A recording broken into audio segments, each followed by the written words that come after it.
लोकतांत्रिक स्थापना में मतदाताओं के महत्व को ध्यान में रखते हुए चुनाव आयोग ने घोषणा की है कि 2011 में 25 जनवरी को राष्ट्रीय मतदाता दिवस के रूप में मनाया जाएगा। प्रत्येक वर्ष पूरे देश में सभी मतदान केंद्रों, विधानसभा क्षेत्रों, जिला और उपमंडल मुख्यालयों और राज्य मुख्यालयों में इस दिन को मनाया जाता है। इस तरह के समारोह युवा समुदाय के बीच चुनावी प्रक्रिया में भाग लेने के लिए जागरूकता लाते हैं और देश में लोकतांत्रिक जड़ों को भी मजबूत करते हैं। राज्य में 11वें राष्ट्रीय मतदाता दिवस के पालन में भाग लेना मेरे लिए सम्मान और सौभाग्य की बात है। इस वर्ष के एनवीडी का विषय हमारे मतदाताओं को सशक्त, सतर्क, सुरक्षित और सूचित करना है। मुझे खुशी है कि भारत निर्वाचन आयोग के मार्गदर्शन में मुख्य निर्वाचन अधिकारी त्रिपुरा का कार्यालय ईमानदारी से अपने उद्देश्यों को पूरा कर रहा है। आज सबसे बड़े लोकतांत्रिक राष्ट्र के रूप में भारत की विश्वसनीयता को विश्वव्यापी मान्यता प्राप्त है। हमें यह कहते हुए गर्व है कि आजादी के बाद से संविधान में निहित सिद्धांतों के अनुसार स्वतंत्र और निष्पक्ष चुनाव नियमित अंतराल पर होते रहे हैं। भारत का चुनाव आयोग, जो भारतीय लोकतंत्र के स्तंभों में एक है, ने देश में स्वतंत्र और निष्पक्ष चुनाव कराने के लिए खुद को असाधारण रूप से अच्छी तरह से सुसज्जित किया है और समय की कसौटी पर खड़ा किया है। विभिन्न जांच और संतुलन के साथ हम आज एक संपन्न लोकतंत्र है।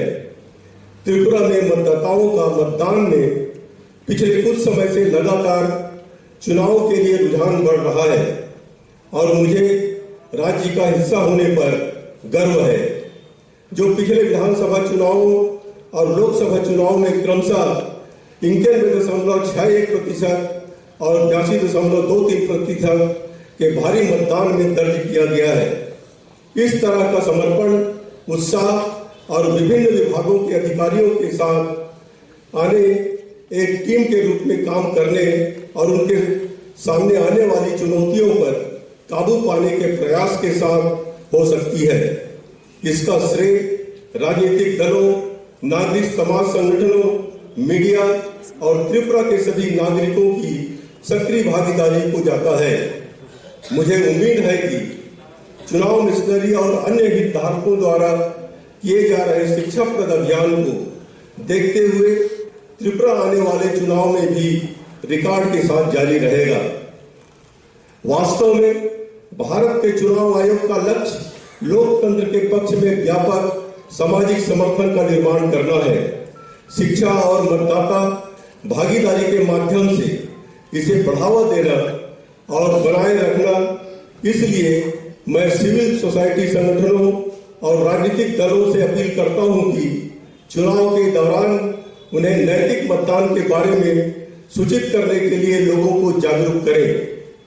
मुझे यह भी जानकर खुशी हुई है कि राज्य निर्वाचन मिशनरी पूरे वर्ष में व्यवस्थित मतदाता शिक्षा और मतदाताओं की भागीदारी गतिविधियों के माध्यम से मतदाताओं और छात्र समुदाय के बीच जागरूकता निर्माण के लिए कई पहल कर रही है। उस संदर्भ में मैं राज्य में SVEP गतिविधियों में के एक भाग के रूप में एक ऑनलाइन क्विज तैयार करने के लिए उनकी सराहना करता हूं, जो कि वर्तमान महामारी की स्थिति को देखते हुए एक नवीन और सामयिक पद्धति है। इस तरह के उपायों से राज्य की चुनाव मिशनरी को भारत के चुनाव आयोग का विश्वास प्राप्त हुआ है। मुझे यह जानकर खुशी हुई है कि 1 जनवरी 2021 के संदर्भ में निर्वाचक नामावलियों का सारांश संशोधन, क्योंकि भारत के निर्वाचन आयोग के मार्गदर्शन में राज्य में अधिकारी तिथि हुई है और 15 जनवरी 2021 को प्रकाशित हुई है। मुझे गर्व है, पिछले वर्ष मैं और मेरा परिवार त्रिपुरा की मतदाता सूची में पंजीकृत हो चुके हैं। अब हम भी अगरतला के मतदाता बन गए हैं। मुझे यह भी खुशी है कि चुनाव आयोग ने पूरे देश में EEPIC प्रणाली शुरू की है, जिससे EPIC कार्ड को प्राप्त करना अधिक आसान और सुलभ प्रक्रिया है। आने वाले समय में मुझे विश्वास है कि भारत का चुनाव आयोग और राज्य चुनाव मिशनरी इस महान देश के संपन्न लोकतंत्र को मजबूत करने की दिशा में कई नए कदम उठाएंगे। जय हिंद।